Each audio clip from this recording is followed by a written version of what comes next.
Bonsoir à toutes et à tous, Latitude 91 version politique saison 3, les régionales, ce sera les 14 et 21 mars prochains. Ce soir, je reçois le président de Debout la République, Nicolas Dupont-Aignan, candidat en Ile-de-France. Il dévoilait sa liste en Essonne dans la matinée. Quel est son projet pour l'Île-de-France et ce que va nous dire Nicolas Dupont-Aignan? Bonsoir à vous, bienvenue sur le plateau de Télésonne. Bonsoir.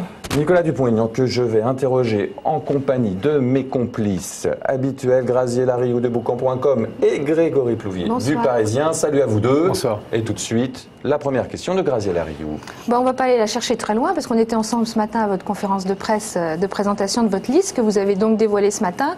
Une liste sur laquelle on retrouve en troisième position Christian Schuttel, le maire non inscrit de Janvry, également Françoise Maruenda qui représente le MRC. Il y a le patron du CNI départemental. Donc quelle alchimie vous avez voulu créer en composant cette liste que vous appelez, je crois, Votez pour vous, hein, le message est clair.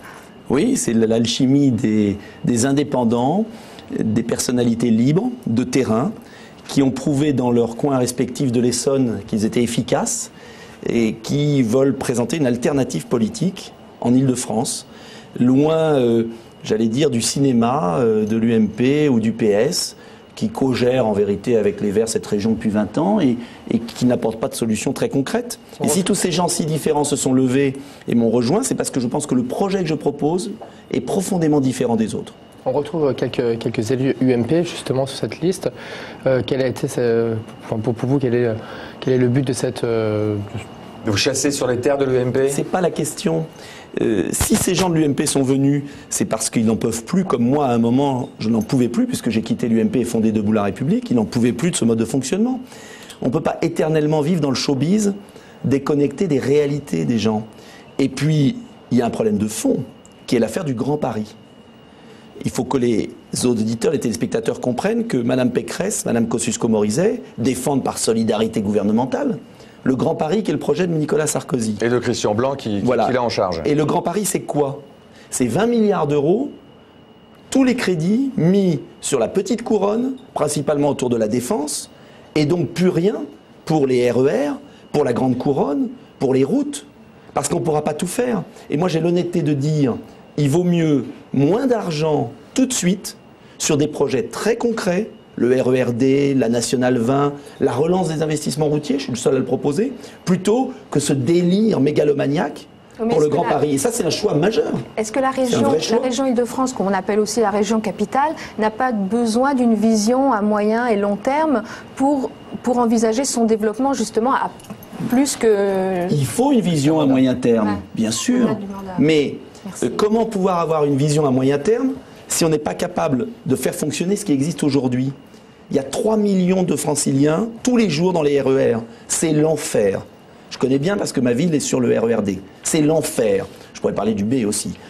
C'est l'enfer. Alors, comment peut-on avoir des gens qui pensent à 20 ans, mais qui ne sont pas capables de résoudre les problèmes d'aujourd'hui? Et puis, pardonnez-moi, je ne suis même pas sûr que ce projet réponde aux besoins dans 20 ans. Parce que ce dont on a besoin entre les banlieues, c'est d'un système de bus très performant qui irrigue l'ensemble des secteurs. On a besoin aussi d'investissements routiers. Et Mme Pécresse et Mme Kosciusko courent derrière les Verts. Mais si on ne fait pas des travaux routiers, on ne débloquera pas des points noirs terribles. Donc moi, je n'oppose pas la route et les transports en commun. Je dis qu'il faut des investissements concrets, que rien n'est fait depuis 10 ans par la gauche, mais que Mme Pécresse ne fera rien de plus. Et qu'en fait, ils jouent entre eux. C'est pas intéressant. 70% des Essonniens utilisent leur voiture. Des franciliens. Ouais. Et donc mais il n'y a rien, il n'y a pas de transport en commun entre les banlieues, les RER ne marchent pas, et par idéologie, on a stoppé les investissements routiers. Et après, on nous dit comment ça va marcher. Ça ne peut pas marcher. Justement, parmi vos propositions, vous proposez le pass Navigo à 50 €. Est-ce que c'est réaliste économiquement? Et est-ce que, vu que si c'est moins cher, il y aura plus de gens qui prendront les RER, est-ce que les RER pourront absorber tout ce surplus de voyageurs? D'abord, est-ce que c'est juste que quand on habite loin, qu'on n'a pas de transport, on paye plus que ceux qui ont beaucoup d'offres de transport? Les Parisiens ont 10 fois plus d'offres de transport que les Essonniens et ils payent 2 fois moins cher. C'est scandaleux. Donc moi, je rétablis la justice. Pourquoi 50 €? Parce que 50 €, c'est le tarif minimum pour que le système puisse être financé si on lutte contre la fraude. Il y a une fraude gigantesque aujourd'hui. Pourquoi? Parce que comment demander 123 € pour quelqu'un qui est en zone 5? Et vous imaginez, c'est 10% du SMIC. C'est ahurissant. Bon. Et quand je vois que M. Huchon et Mme Pécresse ne veulent surtout pas bouger là-dessus, je me dis, mais ils sont à 150 000 lieues de la peine des gens. 50 € et 25 € pour les étudiants, ça permettrait d'avoir un système simple, de lutter contre la fraude. Quand vous avez un pass zone 2 et que vous allez un jour à Évry, vous n'êtes pas obligé de payer X € un ticket, ça fait une certaine liberté. Et vous croyez vraiment que ça va limiter la fraude? C'est presque oui, parce que je crois qu'on ne peut pas lutter contre la fraude quand le système n'est pas légitime. Or, aujourd'hui, on pourrait le faire si le système était beaucoup moins cher. Je propose aussi quelque chose de très concret, qui n'est pas fait, les parkings gratuits aux gares. Vous savez qu'aujourd'hui, ce sont les Verts et le STIF qui interdisent aux maires de baisser les prix des parkings des gares. Moi, je construis hier un parking de 400 places, et le STIF est venu me voir et m'a dit « On vous subventionne si vous triplez le prix du parking. » Je dis « Pardon ?»« Ah oui, parce qu'il faut dissuader les gens d'aller dedans. » « Mais pourquoi alors ?»« Oui, il faut qu'ils prennent le bus. » Oui, je dis « C'est peut-être plus important qu'ils viennent en voiture à la gare pour prendre le RER après, plutôt que d'aller en voiture à Paris. » Eh bien, on interdit ça. Grégory, on tombe sur la tête. Pour vous, la campagne, ce sera exclusivement ou essentiellement les transports? C'est le thème que vous avez développé? Pour moi, comptez-vous démarquer? Les transports, les transports, les transports. Bien sûr, il y a le logement. Bien sûr, il y a l'emploi. Mais il faut être honnête avec les Franciliens, c'est pas le président de région qui va faire que d'un coup de baguette magique, il y a de l'emploi et des logements. C'est raconter n'importe quoi aux gens. Il peut lancer une impulsion. Il faut, et je propose des mesures. Je propose l'accession sociale à la propriété, je propose des zones d'activité bien réparties en Ile-de-France en taxant la défense. Il faut arrêter la croissance de la défense. C'est un scandale. Il y a 160 000 emplois à la défense, il y en a eu 40 000 de plus en 10 ans. Donc je dis, ça suffit. Il faut développer. Il faut arrêter de concentrer. Il faut développer en Essonne des pôles d'emploi. Et avec la taxe sur les bureaux que je veux mettre à la défense, on pourra faire du foncier, acheter du foncier et prévoir des zones d'activité dans chaque département. Il y a déjà l'agence régionale de l'aménagement. Mais il faut maintenant lui donner de l'argent. Donc je propose des choses là-dessus. Mais la vraie question aujourd'hui, c'est est-ce qu'on veut régler dans les 4 ans qui viennent la question des transports? Je propose un plan d'urgence de 2 milliards, c'est-à-dire 10% du prix du Grand Paris, pour les RER. Ça, c'est possible. Je propose le triplement des lignes de bus en grande couronne. C'est possible pour 200 millions. En 4 ans, c'est possible. C'est possible parce que ça, il suffit de donner l'autorisation. Le réseau Optile est prêt. Mais on nous parle toujours d'études à la. Mais parce que c'est la région. On a fait une bureaucratie, un STIF. Mais c'est dément. Christian Schott disait le STIF, c'est inopérant aujourd'hui? Mais le STIF est intéressant, mais ils ne répondent pas à la demande. Quand un maire, Christian en parlait ce matin, quand un maire a un dossier, on lui dit « Ah bon, on va donner une commission dans 6 mois. » Bon. Pourquoi je veux des lignes de bus? Parce que ça coûte 100 fois moins cher qu'un métro, 10 fois moins cher qu'un tramway, et que c'est flexible. S'il n'y a pas de trafic, on change la ligne. Tandis que créer des lignes de tramway qui coûtent des fortunes, en fait, qui ne viennent pas. Ça fait combien de temps qu'on attend le tramway pour Juvisy? Mais le tramway, l'intérêt, c'est qu'il n'y a pas de bouchon pour les usagers, que les bus, sauf qu'il n'y a pas de tramway. Il peut y avoir des voies spéciales. Non, mais le tramway, c'est la partie, c'est le serpent de mer. C'est génial un tramway, oui, sauf qu'il n'y en a pas. On a mis 20 ans à faire celui de Paris. Et on va mettre 15 ans à faire 7 km en Essonne, s'il vient. Bon. Donc, moi je dis, il y a un moment, à Londres, vous n'avez pas des tramways ultramodernes, vous avez des bus, et vous avez un système, une expression, mais je ne sais plus comment on dit en anglais, bus raté, bus en vue. Vous ratez votre bus, vous en avez un autre qui arrive. Comme les métros, ça défile. Ça défile. Ça coûte 100 fois moins cher qu'un métro, que des tramways. Je préfère tripler les lignes de bus que raconter n'importe quoi aux Essonniens en leur promettant des tramways qui verront le jour dans 20 ans. C'est pas, vous voyez l'enjeu, réparer les RER, tripler les lignes de bus, parking gratuit et relancer l'investissement routier. Je pense à la Nationale 20. Tramway, on verra. Et pour le coup, le super métro, pour vous, c'est quelque chose qui est ubuesque, qui ne verra jamais le jour en Essonne. Le Grand 8 de Christian Blanc. Le Grand 8, il arrivera en Essonne, pardonnez-moi, on sera tous à la retraite. Hein, et les pauvres gens, ils auront quitté leur boulot depuis longtemps. Vous y croyez pas? Mais pas un instant.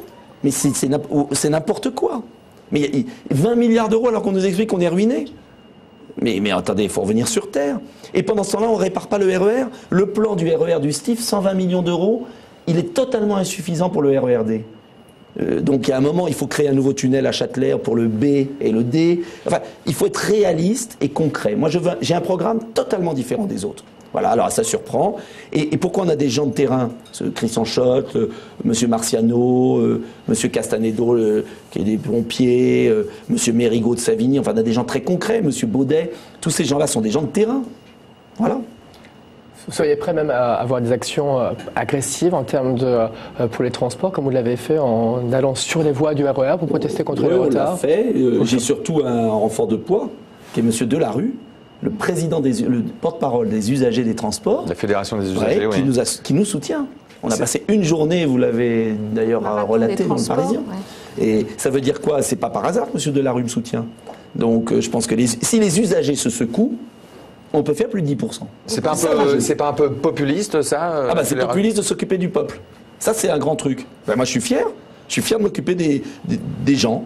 J'ai pas été élu dans ma ville, je pense, parce qu'on n'a rien fait. Bon. Mais on va être obligé de parler un petit peu de politique. Comment vous allez vous positionner pour l'entre-deux tours? Parce que déjà, la présence de Christian Schott sur votre liste en agace quelques-uns, notamment la tête de liste UMP, dont on dit que les sondages ne sont pas bons en Essonne et qui craint la déperdition de voix. Et vous représentez un potentiel de déperdition de voix important. Donc, on dit, certains à l'UMP sont un peu plus pragmatiques et disent ça nous fera une réserve de voix pour le second tour. Alors est-ce que vous serez une réserve de voix pour le second tour pour la liste UMP? Je serai au second tour. On aura un groupe si les franciliens le veulent bien. Ce que je dis aux franciliens, si enfin vous vous mobilisez, au lieu de râler, parce qu'on râle tous dans la bagnole, dans le train et tout, mais si au lieu de râler, vous allez voter, c'est pour ça que mon slogan c'est voter pour vous. On peut avoir un groupe indépendant à la région. Et là, je peux vous dire, ça fera une surprise. Parce que, d'abord, on siégera. Madame Kosciusko, je crois, n'a pas assisté à une séance sur 4, que je sache. Monsieur Drey n'a pas été très présent, je sache. J'ai les chiffres du Parisien. C'est passé dans le Parisien national il y a quelques semaines. Donc j'étais surpris. Je me suis dit, c'est incroyable. C'est contesté par les intéressés. C'est sûr, ça. C'est toujours contesté, ce genre de chiffres. Comme à chaque fois, oui. Donc, quand même, ces gens-là, ils ne siègent pas où ils ont été élus et ils se représentent. Et vous siégerez? J'espère avoir 10%. Donc vous lâchez un mandat. Et on verra où on en sera. Ce qu'il faut, c'est avoir les 10%. Moi, je suis un concret. 10%. Et là-bas... 10%, ça permet de vous maintenir, de fusionner. Pas de fusionner, surtout pas. 5%. Indépendant. 10%. Hors de question les fusions. Mais attendez, on n'est pas là pour se vendre. Moi, je ne suis pas une prostituée politique. Et surtout pour aller me vendre, pour faire un grand pari inepte. Ou aller avec des verts qui bloquent tout. Ça ne m'intéresse pas. Ce que je veux, c'est que les indépendants se rassemblent. C'est l'objet de cette liste.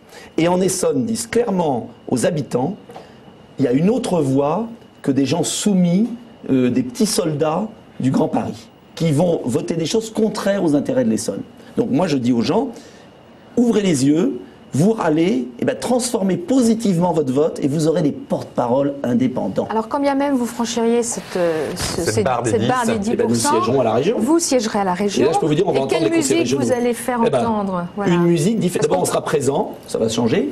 Deuxièmement, on va défendre l'Essonne et la Grande Couronne, qui sont complètement oubliés. C'est pas assez défendu, c'est pas assez défendu aujourd'hui. Regardez le SDRIF de M. Huchon, le pauvre M. Berson, il n'a rien. Il n'y a rien pour l'Essonne. C'est la zone sacrée un peu au bout. En transport. En transport, c'est gênant, il n'y a rien. On met les habitants et puis après, hop, démerdez-vous. Pardonnez-moi d'être un peu vulgaire. Le tramway, j'attends toujours depuis 10 ans. Vous verrez que dans 10 ans, il ne sera pas fait.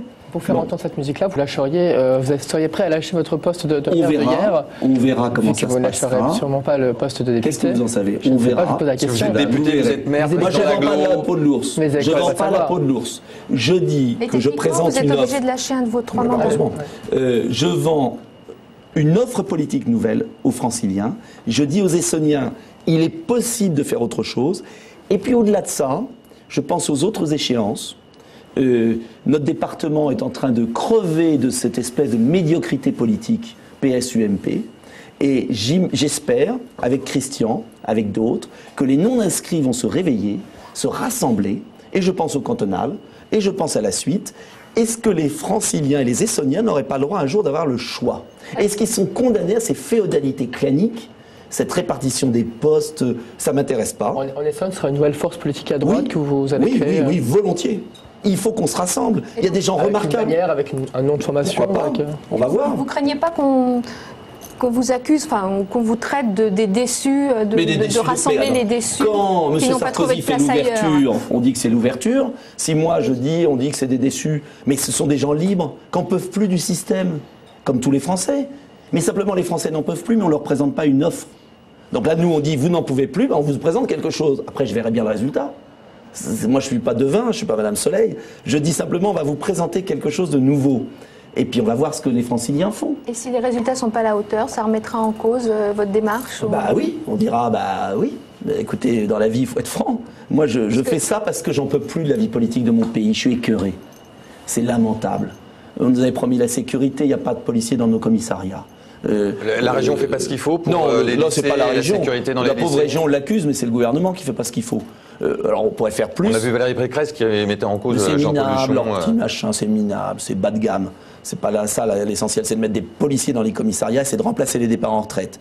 Le deuxième point, c'est qu'il faudrait que M. Huchon et les Verts comprennent que la vidéoprotection, c'est utile. Alors ils s'y mettent, mais ils ont du mal.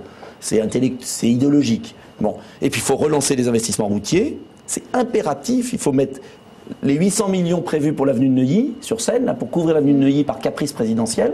Ben moi je dis qu'il faut les prendre pour la banlieue. Et puis la Nationale 20, il y a du boulot. Hein. On ne peut pas rejoindre des tempes. Il faut absolument qu'on traite la Nationale 20. Grégory Plouvier. Vous parlez de caprice présidentiel. Hier, vous avez fait une action symbolique en lâchant des cœurs en ballon devant le Fouquet. Pourquoi le Fouquet? Parce que le Fouquet, c'est bien pour le cinéma, mais c'est pas bien pour la politique. Et moi, c'est un clin d'œil, donc Nicolas Sarkozy. Oui, le clin d'œil, c'est quoi?